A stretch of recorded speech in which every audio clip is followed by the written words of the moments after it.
Alright team, welcome to the lab. Today we're not building a giant squirrel obstacle course or launching an egg from space. Nope, we're going on an even crazier adventure. We're going inside a place you probably use every single day but have never truly seen. I'm talking about the inside of your computer. Forget everything you think you know. It's not just a boring box of wires, it's a bustling high-tech city, and you're about to get an all-access tour. So put on your imaginary lab coats, because this is going to be awesome. We're about to unlock the secrets of how this amazing machine actually works. I've got my trusty and completely hypothetical shrink ray right here. With one zap, we're going to shrink down to the size of a tiny ant, small enough to crawl right through the ventilation grills of this PC case. We'll be explorers in a world of silicon and electricity, navigate this digital metropolis, meet its most important inhabitants, figure out exactly what they do. This is a hands-on, first-person crash course in computer hardware. Are you ready? Let's do this. Okay, brace yourselves. Zap! Whoa, everything just got enormous. The computer case in front of us looks like a giant skyscraper. Welcome to the foundation of everything. Let the hardware adventure begin. Each part has a very specific job, and if just one of them stops working, the whole city grinds to a halt. It's a delicate high-speed ballet, and we have front-row seats. Welcome to the foundation of everything. Look around you. We're standing on a vast green landscape that stretches as far as the eye can see. This, my friends, is the motherboard. Think of it as the entire city map and the road system. It's the physical platform where every single important component connects. See all those shiny lines etched into the surface? Those are the highways, roads, back alleys that allow every part of the computer to talk to every other part. Without the motherboard, the CPU would have no way to talk to the RAM. The graphics card would be totally isolated. It's the ultimate connector. This giant circuit board is basically the nervous system of the PC. Every piece of information, every command, every single 0 and 1 travels along these copper pathways. The motherboard doesn't do the thinking or the storing itself, but it makes all of that possible. It directs the flow of traffic, ensuring that a message from your mouse gets to the right place. The data from your hard drive finds its way to the processor. It's the unsung hero of the PC, the master planner that provides the structure for the entire city. Now, look over there at those different slots and ports. They look like giant, specialized docking stations, right? That's exactly what they are. There's a big square socket for the city's brain long slots for its memory bank's super long reinforced slot for the powerful graphics card. It's like a giant, extremely complicated Lego baseplate where all the other more specialized bricks snap into place to build something incredible. It ensures everyone has a home and a way to communicate. The motherboard is the bedrock of the entire operation. It's the great facilitator, the chief of infrastructure. Next stop, we're heading to the city center to meet the boss. Okay team, we've arrived at the city hall, the command center, the absolute brain of this entire operation. This is the Central Processing Unit, or CPU. From our shrunken perspective, it looks like a sleek metallic skyscraper. Right on top of it is a massive spinning fan, a huge metal heatsink. That's because this thing gets incredibly hot. Why? Because it's doing billions of calculations every single second. The CPU is the ultimate multitasker and decision maker. Every time you click your mouse, type a letter, or open a program, the request comes here first. It's the brilliant, super-fast thinker that runs the whole show. Think of the CPU as the head chef in a massive, chaotic kitchen. A ticket comes in. That's a command from you, the user. The chef, the CPU, instantly reads the order, figures out what ingredients are needed, data, tells the kitchen staff, other components, what to do, and makes sure the final dish, the result, is prepared perfectly and sent out. It's constantly juggling tasks, from managing your operating system in the background to calculating the physics in your video game. The speed of a CPU is measured in gigahertz, or GHz. You can think of this as how many thoughts or calculations the brain can have per second. A 3 gigahertz CPU can perform 3 billion cycles per second. And see those different levels on the skyscraper? Modern CPUs have multiple cores, which is like having several brains working together side by side. This allows the CPU to work on many different tasks simultaneously without getting bogged down. One core can handle your web browser, while another handles your music player, making everything run smoothly. So while we stand here in awe of this computational powerhouse, just remember that every single thing you do on a computer has to be processed by this little chip. It's not just a piece of silicon, it's the very essence of what makes a computer a computer. It's the source of all the logic and all the power. Now, let's head over to the CPU's favorite assistant, where it keeps its working notes. We've just left the CPU's main office, and now we're heading to its personal workshop right next door. Look at those tall, thin towers lined up in a row. This is the random access memory, or RAM. If the CPU is the chef, then the RAM is its countertop or workbench. It's a super fast but temporary place to hold all the ingredients and tools the chef needs for the dishes they are currently working on. When you open a program like a web browser or a game, the CPU pulls the necessary data from the much slower main library and places it here, on the RAM, for quick and easy access. The keyword here is random access. This means the CPU can grab any piece of information from the RAM instantly, no matter where it's stored. It doesn't have to search through everything in order. Think of it like a workbench where every tool has a specific spot. The chef doesn't need to rummage through a toolbox. They can just reach out and grab the exact wrench or spatula they need in a split second. This speed is crucial. Without RAM, the super-fast CPU would be stuck waiting around for data to arrive, like a world-class chef waiting for someone to slowly bring ingredients from a warehouse across town. Now, there's a very important detail about this workbench. It's temporary.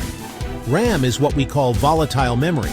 This means that as soon as the power is turned off, everything on the workbench is wiped clean.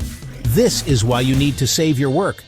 When you save a document, you're telling the CPU to take the information from the temporary RAM workbench and move it to the permanent library for long-term safekeeping.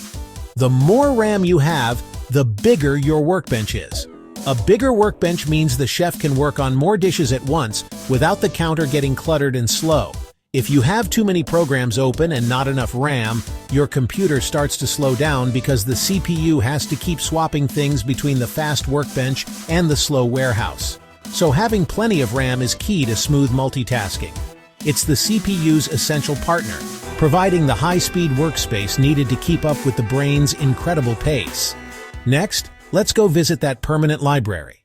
Alright, we've left the fast-paced workshop of the RAM, and now we're arriving at a much larger, more permanent structure. Welcome to the city's Grand Library and Archive. This is your storage drive. This is where everything is kept for the long term. Your operating system, all your programs, your photos, your documents, your saved games. Unlike the RAM's temporary workbench, this storage is non-volatile. Information stays here when you turn the computer off. When you save a file, you are filing it away in this massive library for safekeeping. There are two main types of libraries you might find in a modern PC city. The older type is the hard disk drive, or HDD, a traditional library with a mechanical librarian. Spinning platter, like a record player. Tiny arm moving back and forth to read and write. Reliable and holds a ton of info for low cost. Physically slow because the arm has to move to find data. Like a librarian walking through the stacks to find a book. The newer, faster, much cooler library is the solid-state drive, SSD. An SSD has no moving parts at all. It's more like a futuristic library where all the books are digital chips, and you can access any of them instantly with the press of a button. It uses flash memory, like what's in your phone, like a USB stick. No spinning disk or arm, incredibly fast. Boots up in seconds. Launches programs almost instantly. The CPU doesn't have to wait for a librarian. The book just appears. Most modern computers today use a combination of both. SSD for the operating system, SSD for frequently used programs. The popular books near the front desk, HDD for large, less expensive mass storage, movies, photos. Together they balance speed and capacity, quick access and vast storage for our memories. Deep archives in the basement. Every bustling city needs a power plant and, well, this digital metropolis is no exception. Every bustling city needs a power plant and, well, this digital metropolis is no exception. We are now standing in front of a large, unassuming metal box with a fan and a thick bundle of colorful cables coming out of it. This is the power supply unit, or PSU. It might not be as glamorous as the CPU's brainy skyscraper or the GPU's flashy art studio, but without it, nothing, and I mean absolutely nothing, would work. The PSU is the heart of the computer.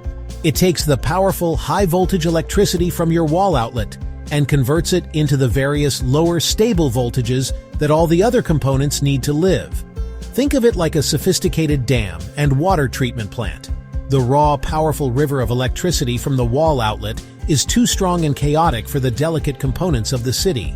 The PSU takes in this raw power, tames it, filters it, and then directs it through different-sized pipes, the cables, to every part of the city. The CPU needs one specific voltage, the motherboard another, and the storage drives yet another. The PSU's job is to deliver the exact right amount of clean, steady power to everyone, all the time. It's a critical and demanding job that requires absolute precision. You'll notice that big fan on the back of the PSU. That's because the process of converting all that electricity generates a lot of heat.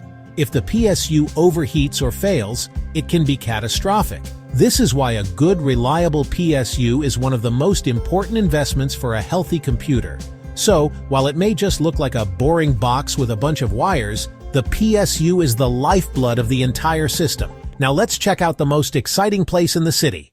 Get ready, we've saved the most visually spectacular part for last. Welcome to the Hollywood of the PC, the art studio, the Dream Factory.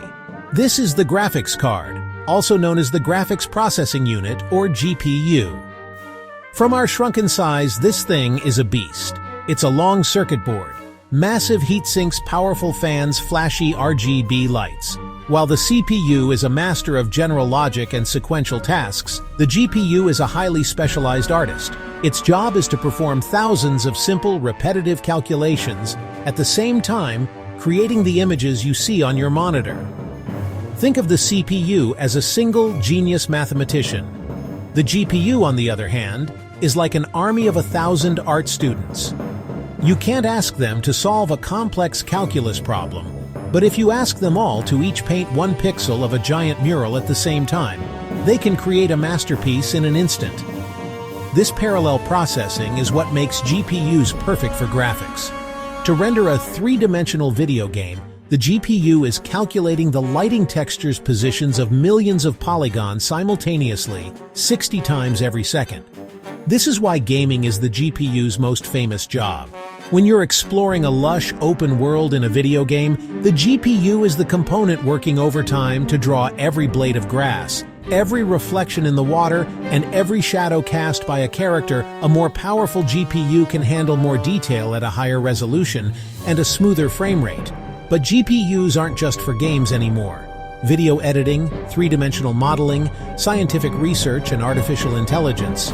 They are the workhorses behind the AI revolution, training complex models by crunching huge datasets. So, whether it's rendering a beautiful sunset in your favorite game or helping to design the next great scientific breakthrough, the GPU is the visual heart of the machine, the powerful artist that paints our digital dreams onto the screen. So, we've visited all the major landmarks of our digital city. We've seen the brain, the workbench, the library, the power plant, and the art studio. But the real magic isn't in any single component. The real magic is in how they all work together as a perfectly synchronized team. It's a high-speed ballet of communication and execution that happens millions of times per second. Let's walk through a simple task, like playing a video, to see this team in action. It all starts with you, the user, making a double click on a video file. Your click is an electrical signal that travels from your mouse through a port and onto the motherboard's intricate highway system. The motherboard directs this open file command straight to the CPU, the city's brain. The CPU immediately understands the request. First, it needs the video player program and the video file. It sends a request along the motherboard's roads to the storage drive, the giant library. The storage drive locates the data and sends it back to the CPU. The CPU has the data, but it's too slow to work with it directly from the library. So it loads the video player and the first chunk of the video into the RAM, the super-fast workbench. Now the real work begins. The CPU reads the video file from RAM and understands the data, but it doesn't know how to draw the picture. It acts as a director, sending visual frames to the GPU. At the same time, It sends audio info to the sound card. The GPU, our master artist, takes the data and paints each frame onto the screen. It renders the colors, shapes, and motion, then sends the finished picture out to your monitor. The sound card translates audio data into the sound you hear from your speakers. All of this happens continuously, with the CPU managing the whole process, pulling more video data from storage into RAM as needed, feeding data to the GPU, and feeding data to the sound card. And all of it is powered by the steady, clean energy provided by the PSU. It's a flawless collaboration. Our whirlwind tour is coming to an end. It's time to power up the unshrink ray and return to full size. As we grow, the giant city of circuits condenses back into a simple box sitting on a desk. But it's not a boring box to you anymore, is it? You've walked its highways, stood in the shadow of its brain, and watched its artist paint digital dreams. You're no longer just a user, you're an explorer. You've completed the hardware crash course, and you are officially a hardware hero. Each part is a specialist, a master of its own domain. The CPU is a master of logic, the GPU a master of parallel art, and the RAM a master of speed. But none of them can do the job alone. They rely on each other, communicating through the motherboard, to turn your simple commands into rich, interactive experiences. So the next time you sit down at your computer, take a moment to appreciate the incredible, bustling city whirring away inside that case. It's not magic, it's engineering. It's a team of highly specialized components working together to bring your digital world to life.